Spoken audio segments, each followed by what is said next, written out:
Buenos días. Aprovechando que hace poco fue el aniversario de la aprobación del voto femenino en España, vamos a recordar una serie de datos sobre cómo se produjo este hecho, ¿de acuerdo? Em, Al respecto, hemos de decir que es un artículo que se recogió en la Constitución de 1931 y en la que, como veis, pues pone que los ciudadanos de uno y de otro sexo mayores de 23 años tendrán los mismos derechos electorales conforme determinen las leyes. Pero este fue un camino eh, que se tardó en recorrer y que posteriormente se perdería después de 1936. Em,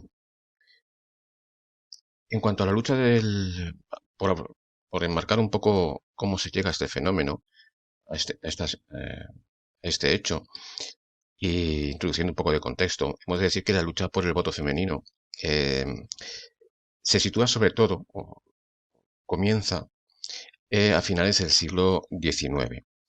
Es en lo que nos referimos al sufragio, aunque la lucha sobre la igualdad de derechos comenzó mucho antes, ya desde la Ilustración y sobre todo en torno a las propuestas de la Revolución Francesa surgieron pensadoras y actitudes, como fue el caso de Olimpia de Gauche, que creó los derechos de la mujer, paralelamente a los derechos del hombre, eh, que en aquella época se realizaron, o como fue la vindicación de los derechos también de la mujer por Mary Wollstonecraft, que es la madre de Mary Shelley. Esto en cuanto al recorrido que se realizó desde estos momentos.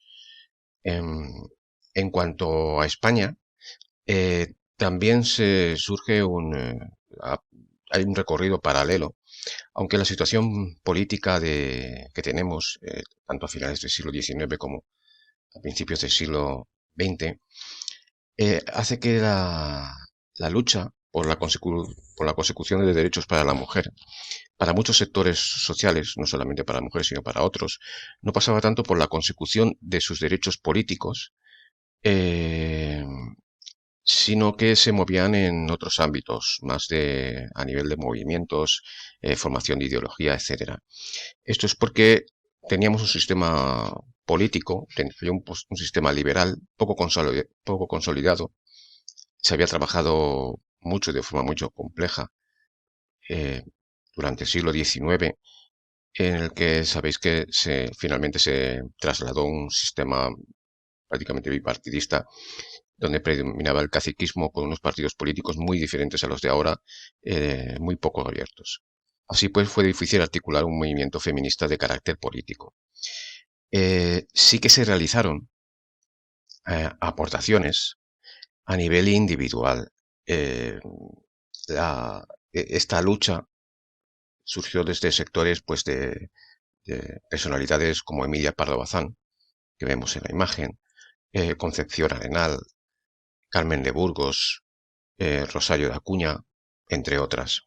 Eran mujeres que por su cuenta realizaban manifestaciones o eh, realizaban propuestas sobre los derechos de la mujer. En cuanto a ideología más de base, vemos que el movimiento obrero sí que fue incorporando las peticiones del movimiento feminista, de las sufragistas, lo cual se trasladó en la Internacional Socialista de Mujeres de 1907. En esta, sé que después de las internacionales socialistas que, que hubieron más precedente, aquí se querían aunar derechos demandados por las mujeres con los intereses del movimiento obrero. En cualquier caso, no toda la izquierda compartía estos supuestos. Por ejemplo, en el Partido Laborista en Inglaterra, pues había recelos y en general desde el obrerismo internacional incluso en el español, eh, se postuló una necesidad de emprender una lucha específica para las mujeres. También desde el anarquismo y desde el comunismo. Lo que pasa es que en la configuración política inicial estos dos partidos no van a jugar un papel relevante en lo que se refiere a la votación que vamos a ver de 1931. El anarquismo porque no quería participar de un sistema político eh, como el que estaba, como el régimen, el de la República, y el comunismo porque apenas era un partido que se había fundado hacía 10 años y tenía una militancia bastante escasa. Em, Durante las primeras décadas del siglo XX sí que se articula una serie de asociaciones feministas en España. Es, por ejemplo, el caso de la ANME, la Asociación Nacional de Mujeres Españolas, en las que pertenecían Victoria Kent o Clara Campoamor en 1918. Y también tenemos la Liga Internacional y Cruzada de Mujeres Españolas. Esta fue la que convocó la primera manifestación a favor del voto de la mujer, entre otras cosas, en 1921, y donde jugó un papel importante también personalidades como Carmen de Burgos que hemos visto anteriormente. En cuanto a la votación del 1 de octubre de 1931, vamos a ver las posturas que se dieron inicialmente. Por ejemplo, en el Partido Radical era un partido liberal, entre comillas, estamos hablando de 1931, con un sector bastante conservador en la cuestión social, pero donde militaba Clara Campoamor, que realizó una serie de propuestas que que defendían el derecho al aborto. Estamos hablando de 1931. El derecho al divorcio y el sufragio femenino.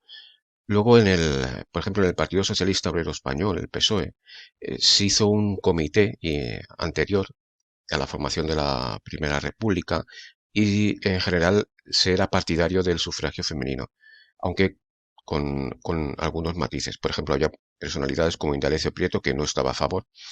Y luego, como vemos, había posturas como las de Victoria Kent y Margarita Nelken, que aunque estaban a favor del sufragio femenino, no creían que ese momento, en octubre del 31, fuera el momento adecuado para implantarlo, ya que creían que era un voto, que la mujer era un sector bastante influido por las clases conservadoras y por la Iglesia. Así pues, en cuanto a izquierda republicana, bueno, izquierda republicana, era el partido que estaba liderado por Azaña, por Manuel Azaña, estaba dividido eh, en cuanto a favor y en contra del voto. La votación sobre el artículo que luego pasaría a la Constitución, la votación se realizó el 1 de octubre de 1931, que es la fecha que queremos recordar, ¿de acuerdo? Y en la que destaca un debate entre Victoria Kent y Clara Campoamor. Como hemos comentado, Victoria Kent sí que defendía el sufragio femenino, pero no en ese momento, y luego vamos a escuchar un pequeño audio donde indica cuáles son las causas, y luego estaba la postura de Clara Campoamor, de acuerdo, que sí que defendía la implantación inmediata en ese momento del sufragio femenino. De hecho, vamos a poner el audio, ¿de acuerdo? Y vamos a escuchar una recreación tomada de un programa especial que hizo Radio Nacional de España. Es necesario que las mujeres que sentimos el fervor democrático, liberal y republicano pidamos que se aplace el voto de la mujer.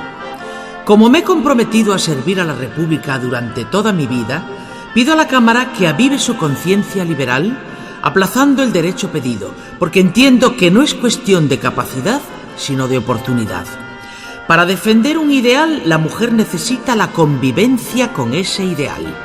La mujer necesita ver que la República ha traído a España lo que no supo traer la monarquía: escuelas, laboratorios, etc.